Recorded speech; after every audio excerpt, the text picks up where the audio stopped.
Hey mamas, Alexandria here, 34-year-old toddler mom, therapist, and gym rat. I did share my story here recently on the channel. If you want to check it out, it'll be linked in a card on the screen in case you want to know why I'm here. There is a lot of great information and helpful information, particularly about weight loss and mommy life and all that stuff on the internet, but there's also a lot of bullshit. And so today, that is what we are going to talk about. We're going to talk all about mommy bounce back culture and some other fitness misconceptions and nonsense. I apologize in advance. This video may get a little ranty, but if you're ready, let's go. I want to apologize in advance for the ranty nature of this video because it's probably going to get a little ranty. Fitness and like diet culture are one of the things that set me through the roof. And part of the reason that a lot of these misconceptions set me through the roof is because it makes people feel like this stuff isn't achievable. And that really bugs me because being healthy and living a healthy lifestyle and feeling your best is a powerful thing. And when we get sort of misled or misled, inside joke, sorry.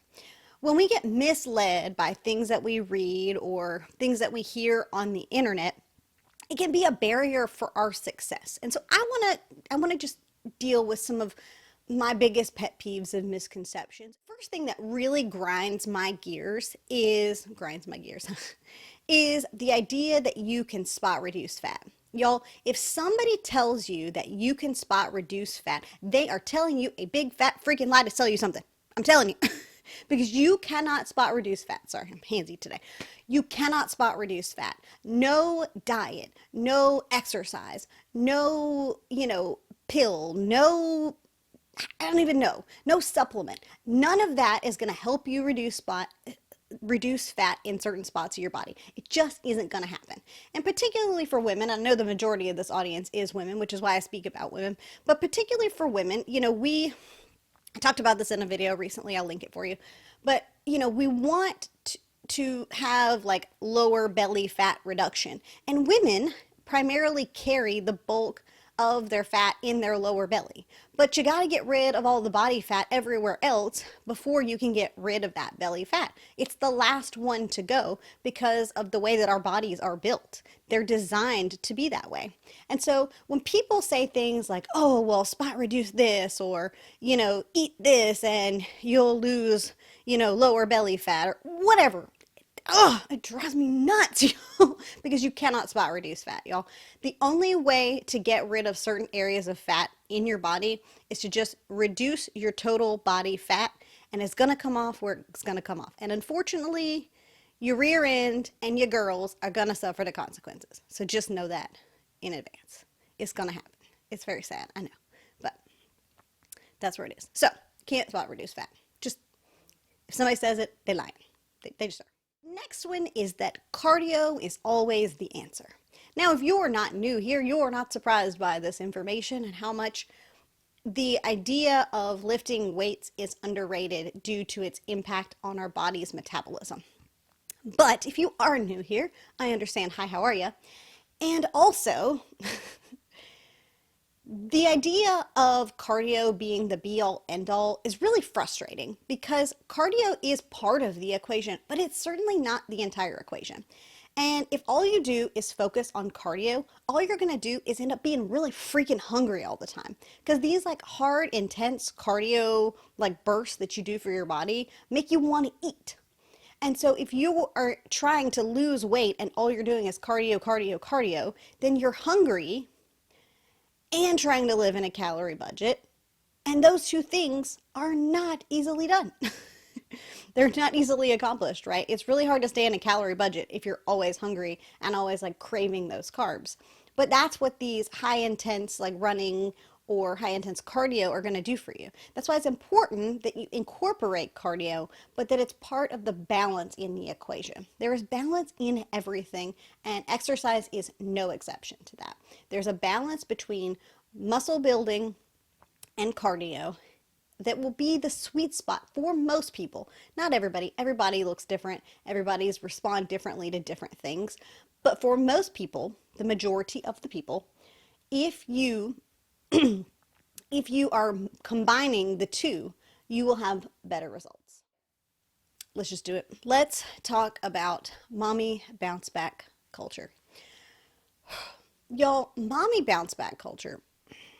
I have so many thoughts about this. I'm going to try to sum it up. So I have kind of two problems with mommy bounce back culture, and they're kind of on both extremes. And I think that's really the biggest problem with mommy bounce back culture is because there's two schools of thought. There's this school of thought over here where moms need to get back in shape or look hot or sexy right after having a kid because we see all these celebrities doing so because they have a reason to be that way, right? They literally, their body is part of their calling card. And so for them, it's important that they prioritize getting fit. And you know what they also have? Nannies and housekeepers and lots of help. Moms, especially new moms, have enough crap to worry about without having to worry about am I sexy enough or does my body look hot? They're too busy waking up in the middle of the night for feedings and diaper changes and maybe they're breastfeeding. Whatever. New moms have so much stuff on their plate as it is that worrying about, do I look cute in a bikini for summer, should not have to be one of them. But on the other side of that, so I'm going to give you this as an example. I'll see if I can find the Instagram reel. I probably won't be able to find it because that's the story of my life. But I saw a reel a couple of months ago, and it was a mom. It was clearly satire, but it was a mom using her pump, her breast pump, and she was using it as a kettlebell.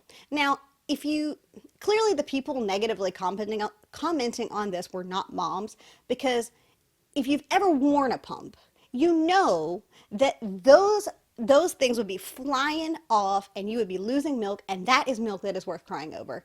Am I right? If you have ever breastfed, you know exactly what I'm talking about. That is crying over spilt milk right there in a nutshell. So she was using it and she was pretending to use it as a kettlebell while she was lifting, and she was saying that she was multitasking. And then everybody in the comments was all how about we prioritize moms resting when they need to rest? How about we prioritize minding our own business? Okay? If mom wants to exercise while her kid is napping or whatever, how about we just let her do what she wants to do? Absolutely. Look, rest is important. And I also don't think moms need to overwork themselves. I just think we as spectators need to mind our own business. And I get it. Look, people put themselves out on the internet. They can expect criticism. But I also think that sometimes it's okay to just be quiet. If this mom wants to use her kettlebell, her kettlebell, if this mom wants to use her pump as a kettlebell and she doesn't care about losing milk, because I guarantee you, again, it's satire. She worries about losing milk, I assure you. Because that's hard work. I've done it. It's hard work. And so if mama wants to exercise, if mama wants to exercise while her kid is napping or, with her toddler or infant or whatever in tow, that's her prerogative. Let her be. But also, in the same vein, if mama wants to sit and take a nap or eat some potato chips or wash some dishes. I don't know anybody that actually wants to wash dishes. If you do, you are welcome at my house. I have a sink full for you. Help yourself. But if you're one of those people, right, maybe you find things relaxing like that. Great, sure, fab. I wish I did. But again, I don't understand why we feel the need to comment, right?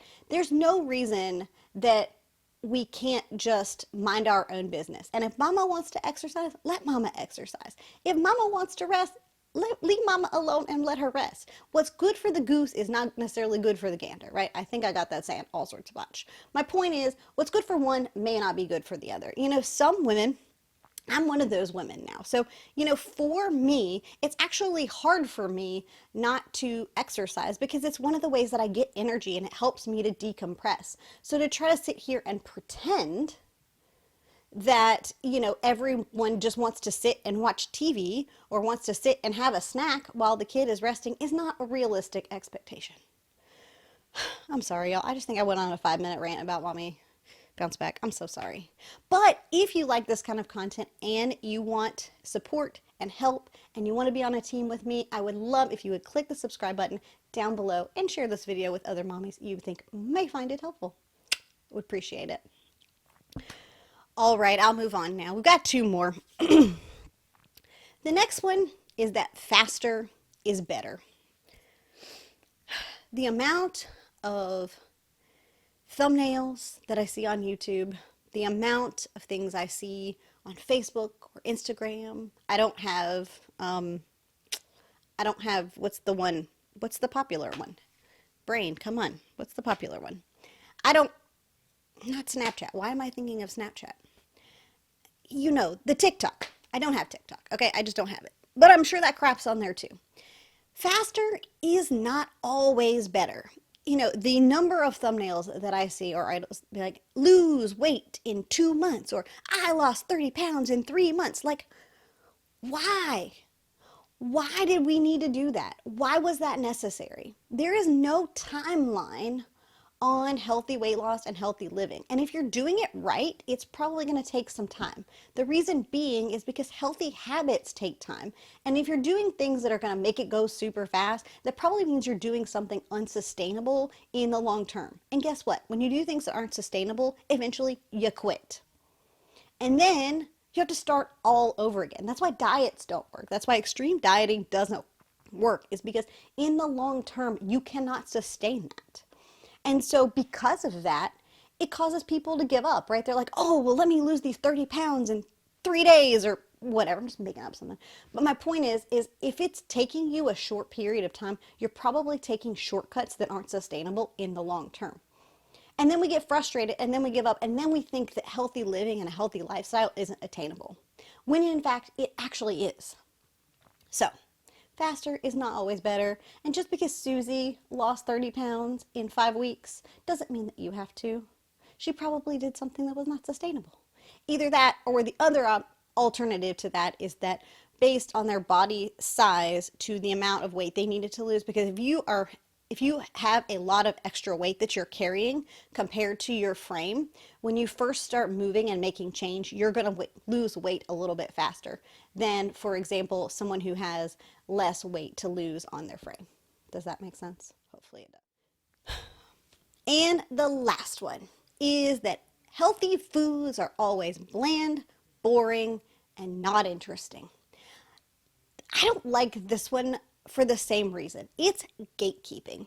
It is a signal to people that this is too hard to be healthy, to live, you know, the healthy lifestyle that you want to live, because you have to eat celery and carrots and salad all day long. And that's just not true.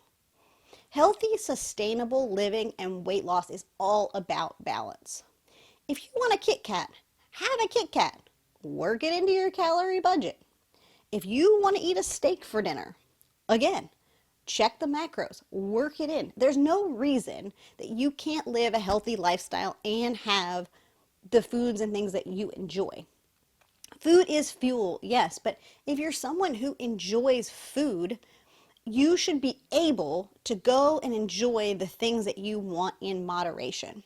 And if you can't do that, it just means that you got to work on your self-control. But when we put things off limits, that's the opposite of what we're doing, because we are sending a signal to our body that this is forbidden, right? Think about kids for a minute. How many children do you know you're like, oh, don't touch that light socket, right? What's the first thing they're going to do? They're going to walk themselves over and they're going to touch that light socket. You know they are. Why? Because you put it off limits. And you're doing the same thing to yourself if you say something like, oh, well, I can never have donuts, right? That donut just got way better tasting because I can only have one. And then we end up in this like binge eating cycle, and then we feel guilty, and then we feel like we need to eat a bunch of salads to compensate for it, right? And what does that mean for us in the long term? It means disordered eating is what it means. And that's a problem, right? Balance is key in everything, especially in weight loss and healthy living. Should you be working out and training every day? Absolutely not. Should you be eating salads and, I don't know, I don't even know anymore. Salads, celery, carrots, should you be eating those all day, every day? I mean, I'm pretty sure that like the health of your body suggests that we should be eating, fruits and vegetables. Is the pyramid a thing anymore? The pyramid's not a thing anymore, or it changed or something. I'm not a dietitian. That's probably obvious. But my point is that fruits and vegetables are healthy and good for you, but that doesn't mean you need to eat them all day, every day. I apologize again for my rantiness today, but I do hope that you found this video enjoyable and helpful. And if you did, I would love nothing more than if you would subscribe to the YouTube channel, and YouTube should be recommending something to you right now in case you want to watch anything else. I'm not always this ranty, so. All right, my friends, have a great one. You are loved, and I will see you next time.